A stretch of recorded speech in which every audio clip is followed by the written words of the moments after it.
시청자 여러분 안녕하십니까? 뉴스데일리 베스트 민앵커입니다.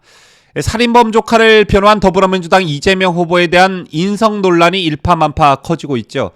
이 사건이 수면 위로 올라오고 대중들이 알게 된 건 김부선 씨의 역할이 컸는데요.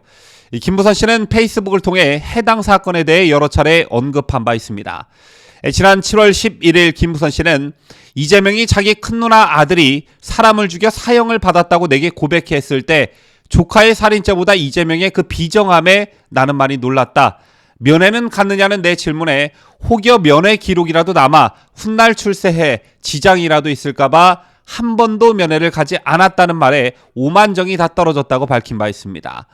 이를 계기로 그동안 인터넷에서 떠돌던 일종의 설이 사실로 밝혀졌고 여기에 이재명 후보도 직접 사과를 하면서 이는 또다시 데이트 폭력으로 살인사건을 축소하려 했다는 비판에 직면하게 됐습니다. 그리고 이는 곧 정치권 공방으로도 이어졌는데 어제 김병준 국민의힘 상임선대위원장 이 건과 관련해 이재명에게 직격탄을 날렸었죠. 김병준 국민의힘 상임선대위원장은 이재명의 조카 연쇄살인 사건을 겨냥해 폭력적 심성은 그리 쉽게 고쳐지는 것이 아니다라고 저격했습니다. 그러자 이를 두고 친여 방송인 김어준이 이재명을 옹호하고 나서 또 다른 논란으로 이어지고 있는데요. 김어준은 오늘 자신이 진행하는 김어준의 뉴스 공장에서 김 위원장이 그런 말을 한 노림수는 자명하다면서 야비하다라고 비판했습니다. 살인이라는 자극적 키워드와 묶어서 인성에 문제가 있는 후보, 문제가 있는 집안이라는 프레임을 거는 것이라고 주장했는데요.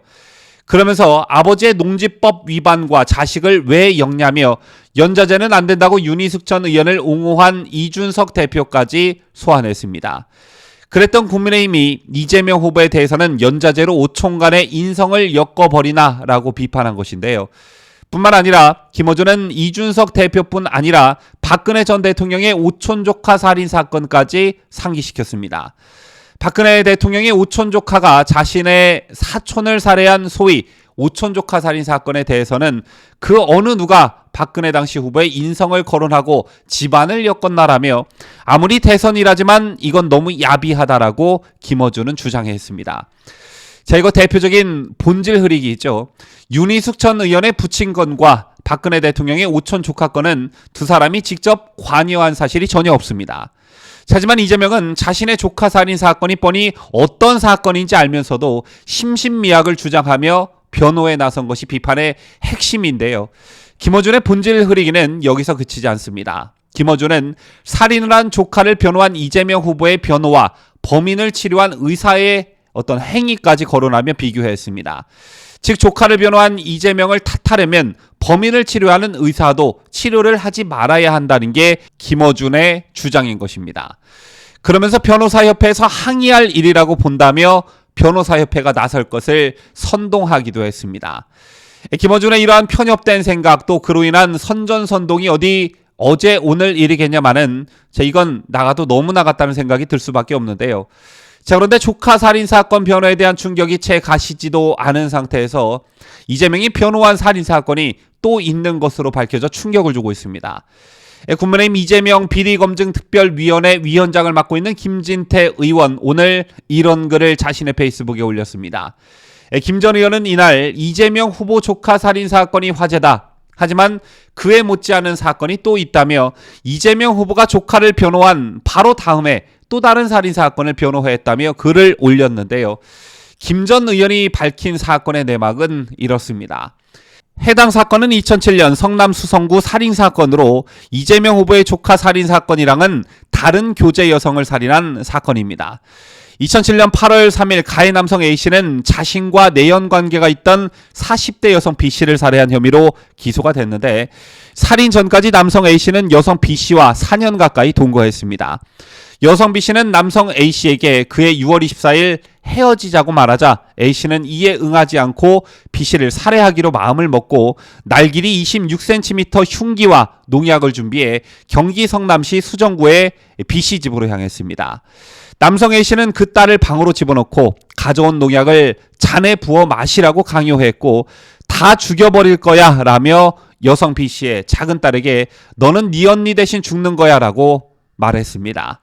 제2의 여성 B씨는 남성 A씨에게 딸 앞에서는 농약을 마시지 못하겠다. 작은 딸은 보내달라고 간청했는데요. 이 말을 들은 남성 A씨는 시끄럽다며 회칼로 여성 B씨의 양쪽 옆구리와 복부를 8차례 찔렀고 병원으로 이송된 여성 B씨는 이튿날 숨지게 됩니다. 이 사건에 이재명 변호사와 김모 변호사가 A씨의 변호인으로 선임이 됐다는 건데요. 당시 이재명 변호사는 이 재판 과정에 2차례 출석했습니다. 재판 과정에서 피의자 변호인 측은 사건 범행 당시 술에 취해 심신상실 내지는 심신미약의 상태에 있었다, 이런 취지로 변론했다고 하는데요. 조카 살인 사건과 똑같은 그런 변론이죠. 김 의원은 그 범인이 내년 8월이면 만기 출소한다며 그때 엄마가 칼에 찔러 숨지는 장면을 목격했던 딸들은 어떤 심정일까? 정부 차원에서 피해자 보호 대책을 마련할 것을 촉구한다라고 했고요. 심상정 정의당 대선 후보 또한 한 번은 조카 일이라 어쩔 수 없다고 했는데 두 번째도 어쩔 수 없다고 하실 거냐면서 인권 변호사 타이틀을 내려놔야 한다라면서 강하게 비판했습니다. 저도 이재명이 변론한 사건들을 여러분들께 전해드리면서 그 수위를 놓고 좀 온몸이 오싹함을 느끼곤 합니다. 그리고 어쩌다 대한민국 대선판에서 뭐 누구를 칼로 찔러 죽였네, 농약을 마시게 했네, 이런 말들이 나오게 됐는지 정말 참담한 지경인데요.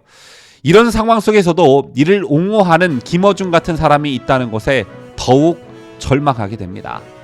지금까지 저는 자유대한민국을 소화하는 뉴스데일리 베스트 민앵커였습니다.